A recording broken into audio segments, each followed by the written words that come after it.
Hello everyone and welcome back to my YouTube channel. আজি মই এটি এন্ট্ৰেন্সৰ ভিডিঅ' লৈ আহিছোঁ যিটো নেকি আসাম DLED এডমিশ্যন 2025 সো ইয়াত আমি এলিজিবিলিটি আৰু এপ্লিকেশ্যন প্ৰচেছৰ বিষয়ে আলোচনা কৰিম আৰু এইটো নোটিছ এতিয়ালৈকে অফিচিয়েল নোটিছ ওলোৱা নাই জব ইন আসামৰ দ্বাৰা এটি নোটিছ ওলোৱা হৈছে সো তাৰে পৰা এই ভিডিঅ'টো বনোৱা হ'ব so keep watching till the end নতুন কিছুমান rules and regulations eligibility criteria এইবোৰ অলপ ভালকৈ জানি লওক সো বলক ভিডিঅ'টো আৰম্ভ কৰোঁ সো পোনপ্ৰথমে আছে complete guide to Assam DLED admission 2025 applications open from 18 মে 18 মে'ৰ পৰা এই যে এপ্লাইটো আছে এইটো আৰম্ভ হ'ব eligibility criteria online application steps document requirement and payment process so' এইখিনিৰ বিষয়ে আমি আলোচনা কৰিম পোনপ্ৰথমে আছে এক্সাম টাইপ তো এক্সাম টাইপটো হৈছে প্ৰি এণ্ট্ৰি টেষ্ট অৰ্থাৎ entrance test exam type entrance exam course to DLED organisation SCERT এ কমেন্সমেণ্ট কৰে qualification 12 pass apply mode online apply fee 600 so start হ'ব 18 মে'ৰ পৰা লাষ্ট ডেট এতিয়ালৈকে ঘোষণা কৰা হোৱা নাই সো এতিয়া আমি চাওঁ আসাম DLED এডমিশ্যনটো হয় কি বা DLEDটো হয় কি As per the latest notification, the State Council of Educational Research and Training (SCERT) Assam will be conducting a pre-entry test paid for admission to the Diploma in Elementary Education DLED. So DLED or সম্পূর্ণ নাম হৈছে Diploma in Elementary Education program offered at various government teacher education institutes TEIS under its supervision. According to the official notification, the online application process for Assam DLED admission is set to begin from 18 May 2025. Candidates who have successfully completed their higher secondary SSLC or class 12 examinations are eligible to apply for this entrance examination. Interested applicants can submit their applications through the official website of SCERT. This entrance test serves as a gateway for students looking to pursue a career in elementary education through this diploma program.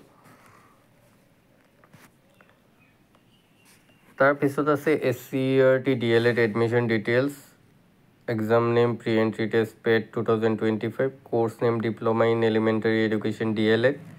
Academic session 2025-26. Organization হৈছে SCERT State Council of Educational Research and Training. Exam date এইটো notify হোৱা নাই. Exam duration to 2 hours থাকিব. Exam centers থাকিব.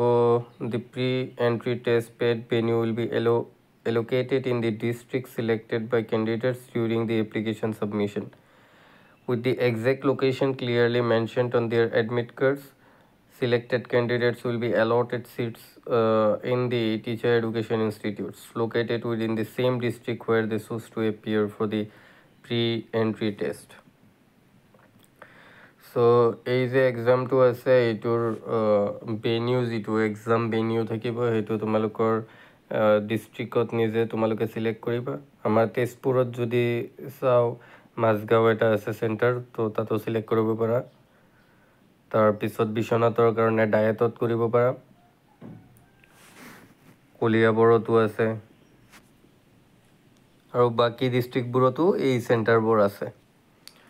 So total marks থাকিব 100 marks total question থাকিব 100 questions type হল multiple choice question অৰ্থাৎ MCQ negative marking থাকিব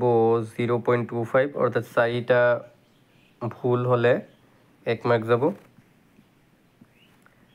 তাৰপিছত এক্সামিনেশ্যন ফি 600 এডুকেশনেৰ কোয়ালিফিকেশন অলৰেডি দিয়ে আছে 10+2 অৰ্থাৎ এসএস সেকেন্ড ইয়াৰ এসএসএলসি এটলিষ্ট 50% থাকিব লাগে আৰু এসসি এসটি কাৰণে 5% ৰিলেক্সেশ্যন আছে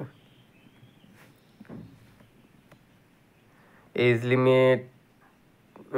the candidate must not be less than 18 years old and not more than 34 years old as of 1st July 2025 so 34 years আমাৰ limit আছে আৰু 2 years ৰিল্যাক্সেশন আছে অৰ্থাৎ 36 year for এসসি এসটি আৰু একেবাৰে কমত আছে 18 years তো রিজার্ভেশন ক্যাটেগরি আছে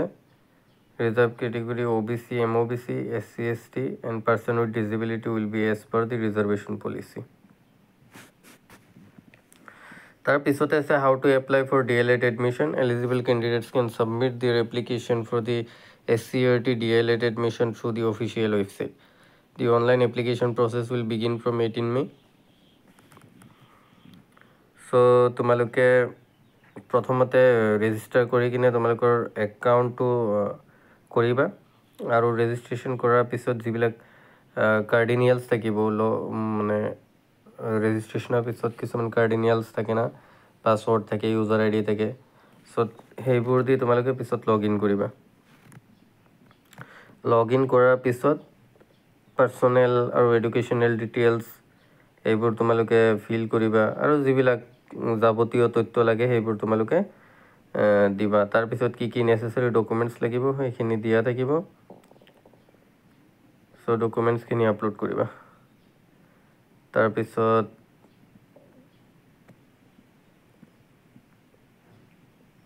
এপ্লিকেশন ফৰ্মটো অহাকাইলৰ পৰা এক্টিভেট হ'ব আৰু অফিচিয়েল নোটিফিকেশনটো অহাকালি পোৱা যাব সো এইখিনি আছিল